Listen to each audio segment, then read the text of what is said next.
bilan boramiz, keyin shunga oid o'yinlaymiz. Hozir past simple bilan past continuous deyilyapti. Break past simple bilan past continuous ajratib different, regular and irregular verbs.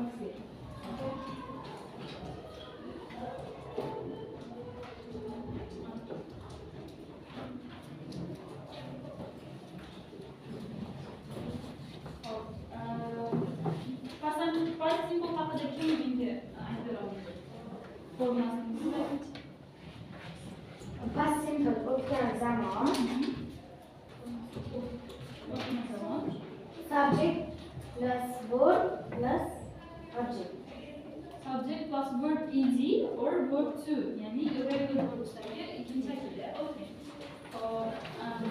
Present past continuous mi deyapsiz? Past continuous-chi? Past continuous. O'tmagan? Present continuous mi hozir?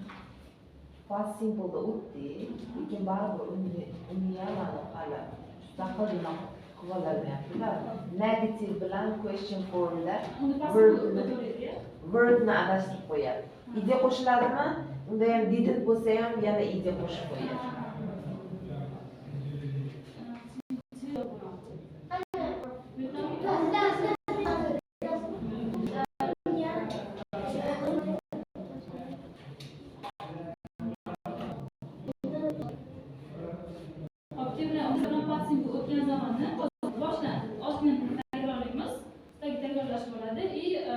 Question positive, negative hamma shaklini ko'rib chiqamiz. Xo'p?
Birinchi subject degan nima tushunadimi? Bu yurtmadimi? ID, use, to'g'rimi?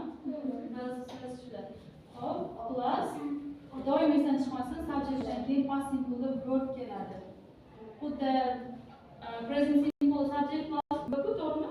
Formulasi. Endi past simple'da subjectdan keyin verb и обязательно nima bo'lishi kerak? Verb ikki, ya'ni yoki ed bo'lishi kerak. Verb to degan bu qaysilar? Irregular verbs'dagi ikkinchi shakli. Masalan, sindirmoq edi.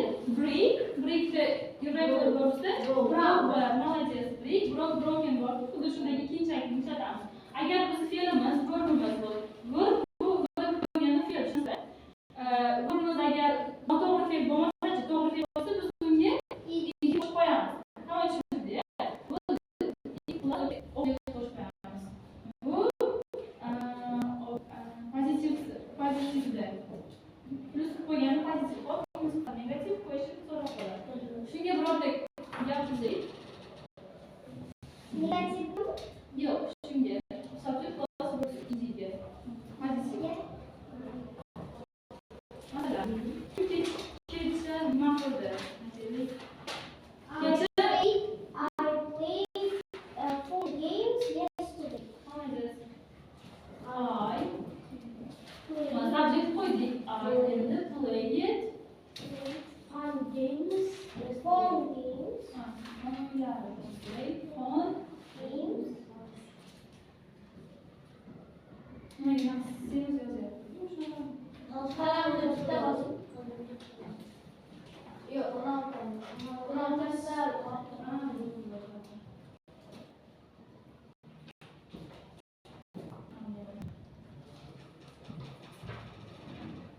phone deymiz.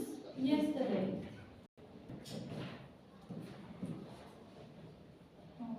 Endi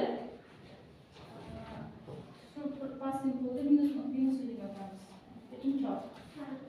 Negativ ya xuddi shunaqa bo'ladi. Faqat bizga nima kerak? Not qo'shib qo'yamiz. Subject plus verb to yoki ed Plus not.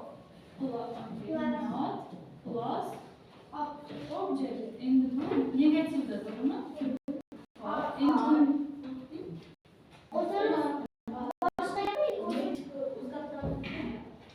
endi xohlagan negativga I didn't play phone yesterday. The phone game yesterday. okay. O'rtada hozir telefon kerak edi. Sorry.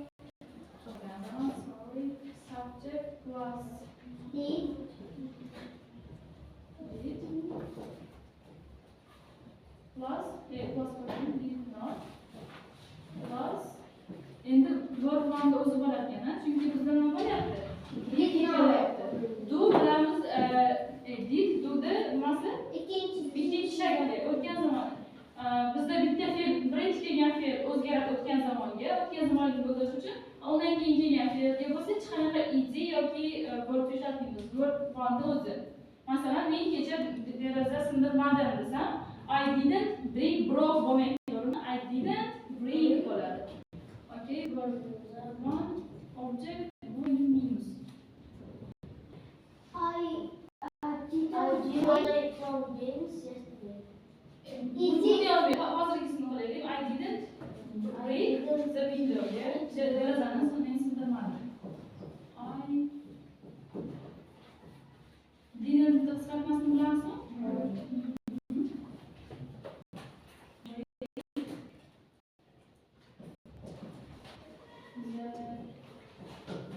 Window.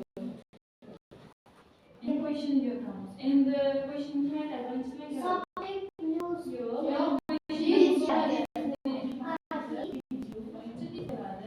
Endi you deyapmiz. You nima subject? Plus verb.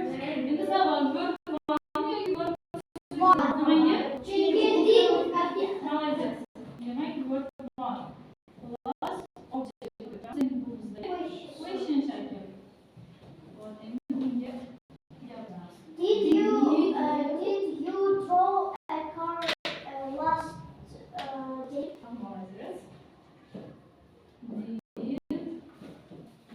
Endi to'xtaydi. Draw bo'ladimi? Nima qanaqa edi u? Mashina nima? Drive. Biz buni draw qilsak o'tgan zamonda bo'lib qoladi. Bizda did birinchi qo'yganimiz uchun drive. Did you drive? Last Last day. Demak bizdagi yesterday, last day nima? cancel day. Hamma biladigan so'zlar. Case word. Молодец. Hop. Bu shu past simple formulasi. Hop. Endi sizlar kimgalar bo'lish uchun meni gap berasizlar. Hop. Kim gap beradi? Xohlagan hozir passive negative hozir question. Siz aytingchi.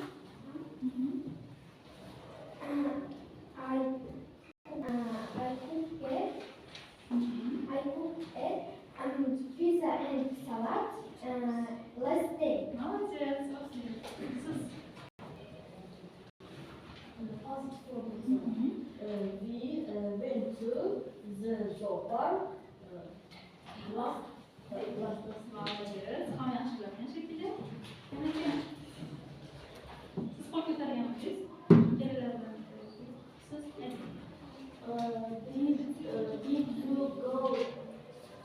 Did you go to English course last week? Молодец. Kim yana? Siz sami. Yo'q. Olasizlar. O'zbekcha yordam beramiz. Qo'ying. I read picture yesterday. Anjor. Interesting. Молодец. Hop, kстати.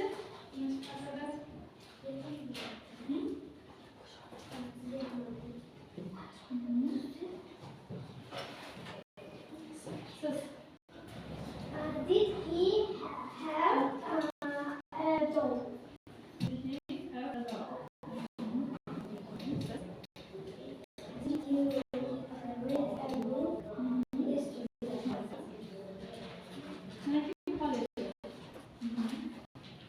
I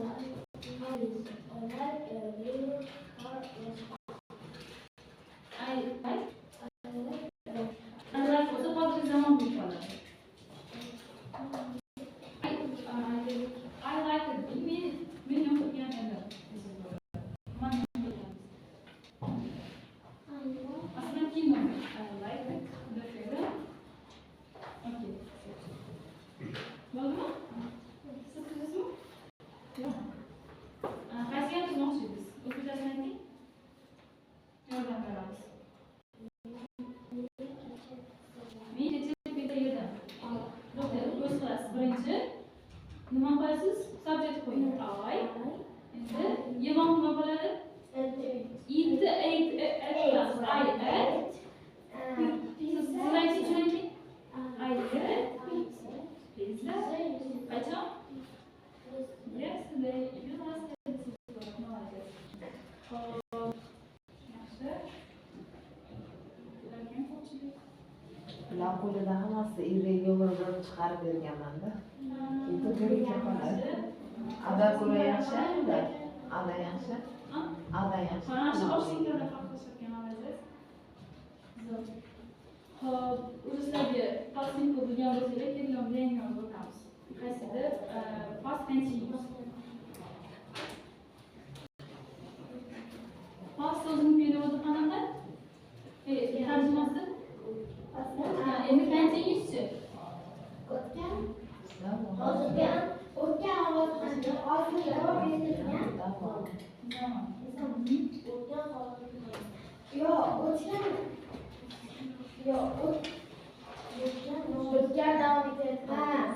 O'tgan davomli zamon. Masalan, aytaylik, men kecha soat 9 da televizor ko'rayotgan edim. Men televizor ko'rganman kecha desam, u boshqa narsa. U past simple bo'ladi. Hozir kelgan. Ko'rayotgan edim. Hozir bo'lyapti emas. Kecha aynan soat 9 da men ko'rayotgandim. Bo'lib o'tgan, aytaylik, o'tgan zamonda davom etayotgan zamon. Yoki mana men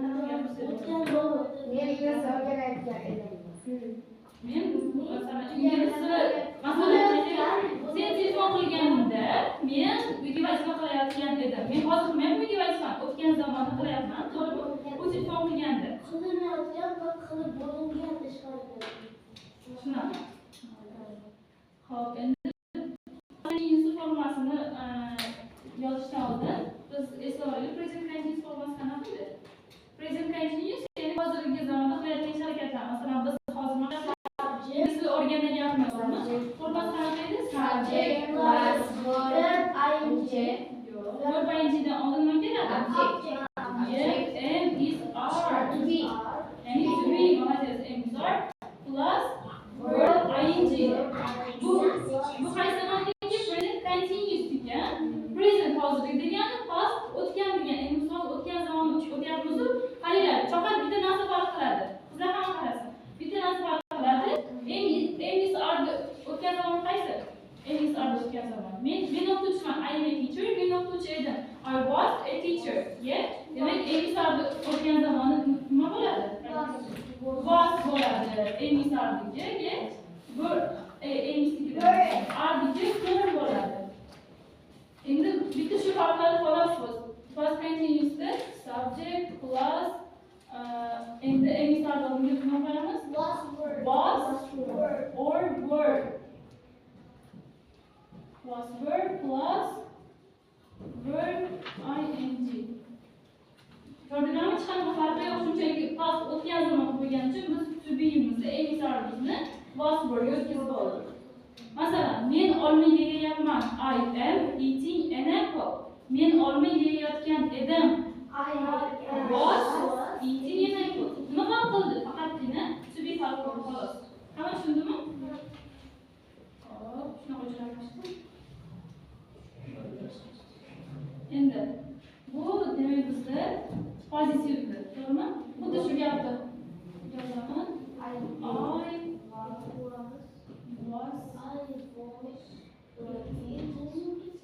eating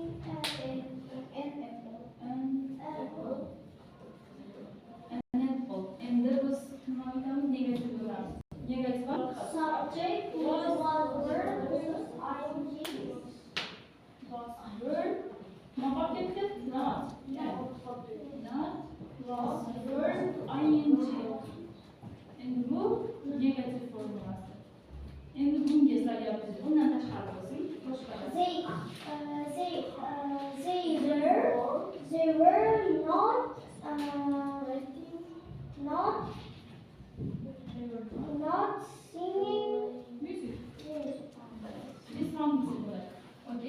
zaman. They are. They were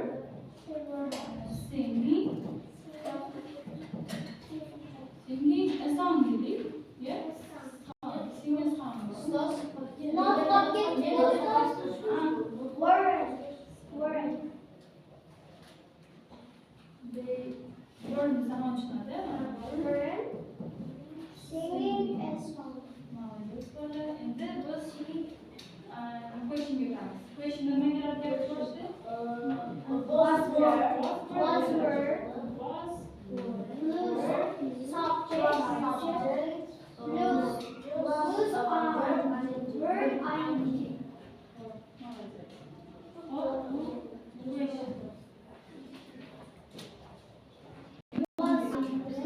Were you at home? Were you at home? No. It is not. Was Hareket bak. Yap güzellik. Hareket basın. Was you drive a car? No. Was you running? Was at home. When I Was at home.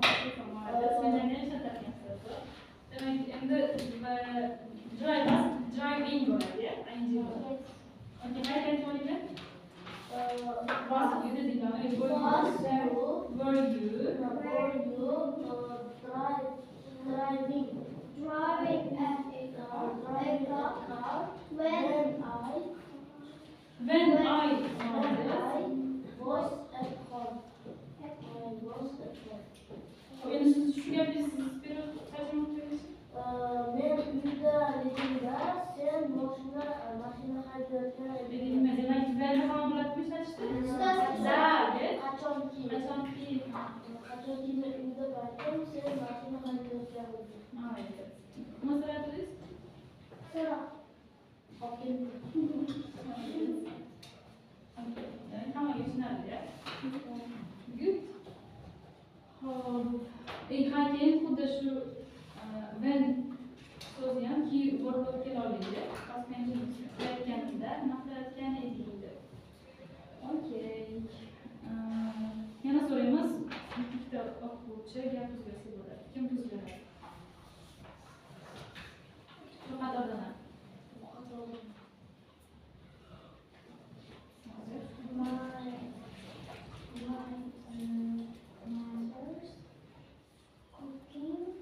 Was cooking.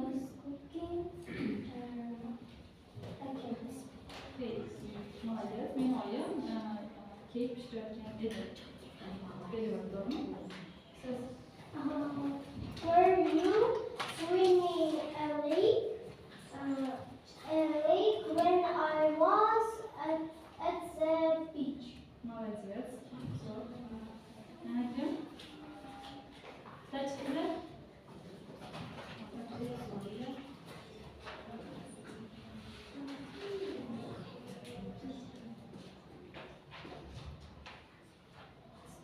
Kim güzel?